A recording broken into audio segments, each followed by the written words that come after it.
আমার পেছনে লাগা? আমার ঠাকুরপুকে পুঁটি মাছ খেতে দেয়নি, আমি ওর ছেলেকে হরলিক্স খেতে দেব না। এই পানের বাটাটা টেবিলের উপর রেখে খাটের নিচে একটা প্লাস্টিকের ঝুড়ি আছে, বের কর তো।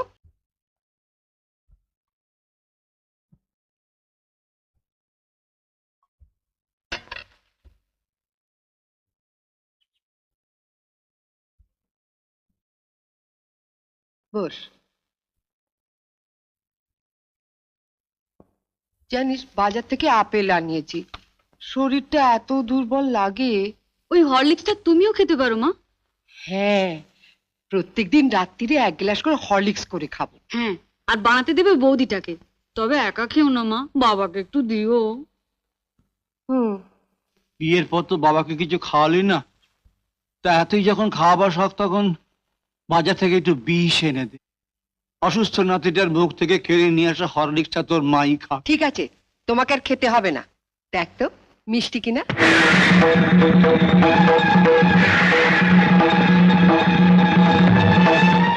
এটা কি হলো?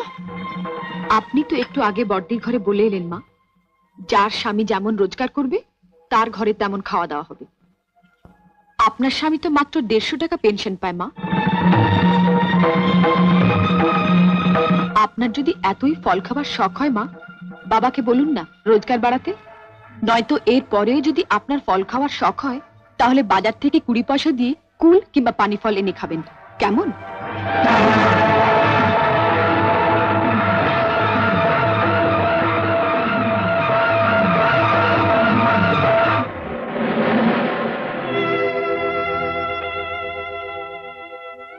অপ্রিয় সত্য কথা বললাম বলে আমাকে ক্ষমা করবেন বাবা। কি গো, তোমার সামনে আমাকে এমনি ভাবে অপমান করে চলে গেল, আর তুমি কিছু বলবে না? হ্যাঁ বলবো, বলবো, নিশ্চয়ই বলবো। আজ আমি ভগবানের কাছে প্রার্থনা করে বলবো, হে ভগবান, বাংলার ঘরে ঘরে দজ্জাল শাশুড়িদের শায়েস্তা করবার জন্য ছোট বউয়ের মধ্যে একটি করে বউ পাঠিয়ে দিও।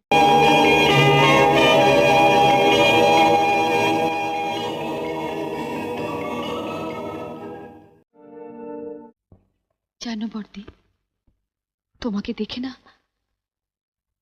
আমার ভীষণ কষ্ট হয়। কেন কষ্ট হয় কেন?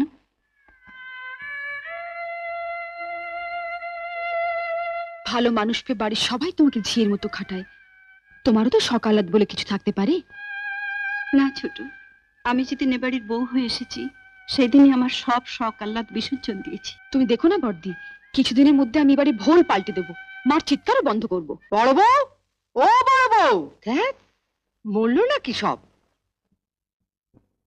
কিছু বলছেন মা? না, তোমাকে না, বড় বউকে ডাকছি।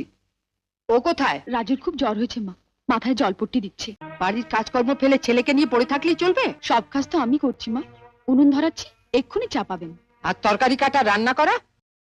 আপনি তো বসেই আছেন মা, তরকারি ঝুড়িটা দিয়ে যাচ্ছি, কি কি রান্না হবে কেটে রাখবেন। আমি আমি তরকারি কাটবো? শুনছো, শুনছো, তোমার ছোট বউর কথা শুনছো? নাকোটার কি আছে, বাড়ির বউরা দিনরাত খেটে মরবে আর আপনি পায়ের উপর পা তুলে বসে থাকবেন? সংসারটা শুধু আমাদের একার নয় মা, আপনারও। তাই বলে আমি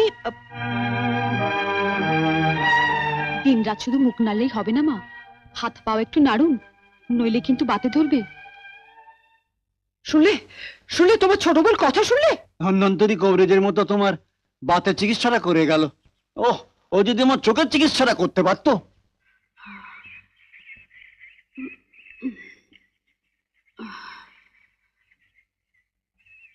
বাবা, এত বেলা হয়ে গেল, এখন তো বেডটি দিল না, বাসি ঘরেও তো ঝাঁট পড়েনি। আশ্চর্য, দিদি করছেটা কি এতক্ষণ? আজ রাজুর জ্বরটা কিছুতেই কমছে না। অফিস থেকে ফেরার পথে ডাক্তারবাবুকে একটা খবর দিও তো। ঠিক আছে।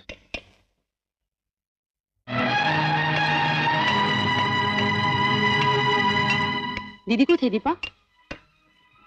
কেন? এতখানি বেলা হয়ে গেল, আমার ঘরটা এখনো ঝাঁট পড়েনি। ঝাঁটা পড়েনি? না। একটা কাজ করো, ওই তো ঝাঁটা পড়ে আছে, ওটা নিয়ে নিজের ঘরটা ঝাড় দিয়ে নাও। হ্যাঁ? কেমন? কি? আমি ঝাড় দেবো? তবে কে দেবে? এতদিন যে দিয়ে এসেছে বড়দি। তোরা এমন চেঁচামেচি শুরু করেছিস যেন ঝাড় দেওয়াটা কেবল ঝিয়েরই কাজ। কেন বাড়ি বউয়েরা ঝাড় দিলে কি তাদের জাত যায়? তাই বলে আমি ছাড় দেবো? আমার স্বামী যেখানে সংসারে মাস গেলে 800 টাকা দেয়। তাহলে তোমাদের যুক্তি অনুযায়ী এই কথা দাঁড়াচ্ছে যে যার স্বামী সংসারে যত কম টাকা দেবে তার স্ত্রীরই ঘর ঝাড় দিতে হবে।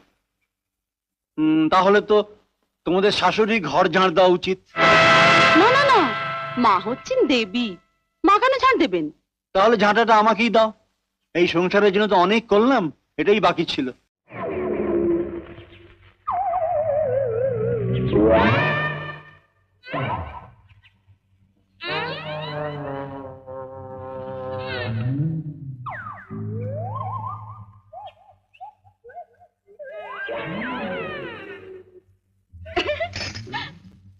মা, দিদি এদিকে কাজ সারছে, মোচাটা কিভাবে কাটি একটু দেখিয়ে দিন না।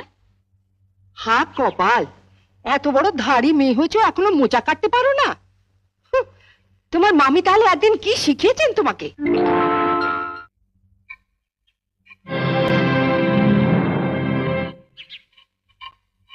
আজকে তো আমাদের বাড়িতে পুঁটি মাছ আসেনি। এই পুঁটি মাছ এলো কোত্থেকে? লতিকাদের বাড়িতে আজ কাজের মেয়েটা আসেনি, ওগুলো কাটতে দিয়ে গেছে। ওর নাকি আজ ঠাকুর এসেছে, সে নাকি পুঁটি মাছ খেতে খুব ভালোবাসে। এদিকে তোমার অসুস্থ ছেলে খিদের জ্বালা কাঁদছে, আর তুমি লতুর ঠাকুরপোকে পুঁটি মাছ খাওয়ানোর জন্য। সব কথাতে এভাবে হেসো না তো। ওঠো ওঠো বলছি। তুই তো লতুকে চিনিস, এসে যদি দেখে মাছ কাটা হয়নি। সে আমি বুঝবো, তুমি হাত ধুয়ে ছেলের কাছে যাও। না ছোট, আমি কেটেই যাব। তোমার অসুস্থ ছেলে দিব্যি বর্দি, এর পরেও যদি তুমি একটা মাছও বটিতে ছোঁয়াও, তাহলে তুমি জানবে তোমার ছেলের গলায় বটি বসালে। এ তুই কি দিবি দিলি ছোট? ওঠো ওঠো বলছি, এসো।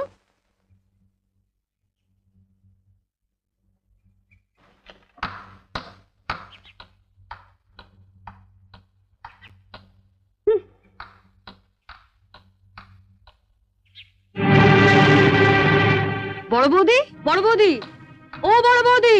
বড় বৌদিকে কেন? দরকার আছে। কি দরকার আগে আমাকে বলো। তোমায় কেন বলবো? দরকারটা আমার ওর সঙ্গে। দাঁড়াও, সাগরে পৌঁছতে গেলে তোমাকে যে আগে এই ছোট নদীটা পেরোতে হবে ঠাকুরজি। সাগর? আজ আমিও দেখবো ওই সাগরে কত জল আছে। কি রে লতু, কি হয়েছে? এত চেঁচামেচি কিসের? দেখো না মা, কতদিন বাদে আমার ঠাকুরপো এলো, বলে একটু পুঁটি মাছ খাবে। আমি সে কখন পুঁটি মাছগুলো কাটতে দিয়ে গেছি, আর তোমার বড় বউয়ের এত সাহস, ওগুলো না কেটে ঘরে খিল দিয়ে বসে আছে। আমি বড়দিকে মাছ কাটতে বারণ করেছি। তুমি বারণ করেছো? হ্যাঁ। কেন? মা, আমরা বাঙালি ঘরের মেয়েরা বিয়ের পর অনেক আশা নিয়ে স্বামীর ঘর করতে এসে ঝিয়ের কাজ করি, এটা আমরা মেনে নিয়েছি। কিন্তু তাই বলে পাড়া প্রতিবেশীর বাড়িতে ঝি না এলে তাদের বাড়ির ঝিয়ের কাজও আমাদের করতে হবে? এটা আমি কিছুতেই মেনে নিতে পারবো না। তা লতু পুঁটি মাছ কাটতে পারে না বলেই না? সে কি মা, আপনার মেয়ে পুঁটি মাছও কাটতে পারে না? সেদিন আমি মোচা কাটতে পারিনি বলে আপনি বলেছিলেন এত বড় ধাড়ি মেয়ে হয়েছো, এখনো মোচা কাটতে শেখোনি? তোমার মামি তোমাকে একদিনে কি শিখিয়েছেন? তা মা, আপনার মেয়ে তো কম ধাড়ি হয়নি, এখনো পুঁটি মাছ কাটতে শেখেনি। আপনি কি শুধু ওকে কলাবাজি করতেই শিখিয়েছিলেন? শুনলে মা, শুনলে? ঠাকুরপুকে যখন পুঁটি মাছ খাওয়ানোর এতই শখ, তখন মার কাছ থেকে পুঁটি মাছ কাটাটা শিখে নিলেই পারো। আর মাও যদি পুঁটি মাছ কাটতে না জানেন, তুমি রোজ বিকেলে আমার কাছে 4টে করে পুঁটি মাছ নিয়ে আসবে। আমি তোমাকে শিখিয়ে দেবো বটিতে ঘষে ঘষে পুঁটি মাছের ছাল কিভাবে ছাড়াতে হয়। কেমন? খাবো মা? হরলিক্স খাবে বাবা? সত্যি সত্যি হরলিক্স খাবো মা? কি মজা, কি মজা! আমার হরলিক্স খেতে খুব ইচ্ছা করে। ডাক্তারবাবু বলেছেন দুবেলা তোমাকে হরলিক্স খেতে। তুমি বসো, আমি গরম জলটা করে নিয়ে আসছি। কেমন? কি গো মা, তোমরা হঠাৎ একেবারে বড় লোক হয়ে গেলে। এবার থেকে 10-20টা ঝি চাকর রাখো, যে তোমায় পান সেজে দেবে। হঠাৎ এই কথা বলছিস কেন? এবার থেকে আর অভাব অভাব বলে টাকা ধার চেও না। যা বলবি সোজাসুজি বল। বড় লোকের দেখলি কি? রোজই তো শুনি বড় অভাব, টাকা নেই, সংসার চলছে না। এদিকে তো ঘরে ঘরে হরলিক্স খাওয়া হচ্ছে। হরলিক্স? মাছ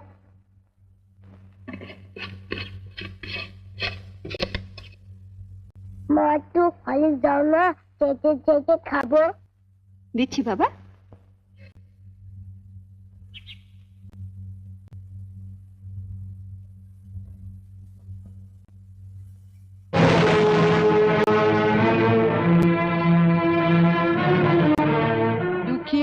ছেলেকে হরলিক্স খাওয়ানো হচ্ছে, আর যেই না সংসারে একটু বেশি টাকা দিতে বলি অমনি মুখ শুকনো করে বলা হয় কোথায় পাবো। জ্বরেও দুর্বল হয়ে পড়েছে মা, ডাক্তার ওকে হরলিক্স খেতে বলেছে, তাই ওর বাবা ধার করে। থাক, ওসব কথা অনেক শুনেছি, ধরা পড়লেই ধার করেছি। নে লতু, তুলে নে হরলিক্সটা।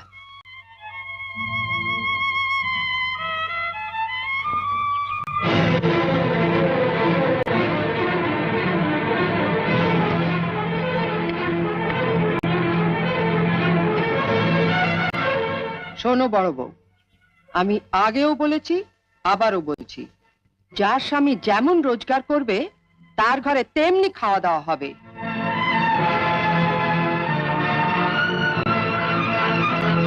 ছেলেকে যদি হরলিক্স খাওয়াতেই হয় তাহলে কর্তাকে বলো রোজগার একটু বাড়াতে, নয়তো এর পরও যদি ছেলে হরলিক্স খেতে চায় তাহলে বাজার থেকে 20 পয়সা দিয়ে হরলিক্স বিস্কুট কিনে এনে দিও, কেমন? আইলো তু। ও দিদু, ও দিদু, দিদু আমাকে একটু হরলিক্স দাও না, খেতে খাবো। হরলিক্স খাবে? ওইখানে হরলিক্স পড়ে আছে, যা গিয়ে চেটে চেটে খা। মা, দিদি বলে হরলিক্সটা খেতে, শুয়ে পড়ে চেটে চেটে খেয়ে নেবো। কালে খাওয়া খাওয়া আর খাওয়া, মরতে পারিস না, তোমাকে মরতে পারিস না, মরতে পারিস না। ওকে মারছো কেন? ওর কি দোষ? আমি আর পাচ্ছি না ছোট, মা হয়ে ছেলেকে একটু হরলিক্স খাওয়াতে পারবো না, সে অধিকারটুকু আমার নেই।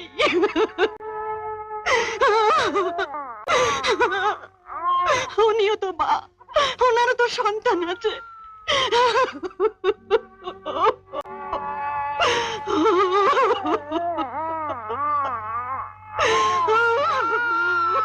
কি হরে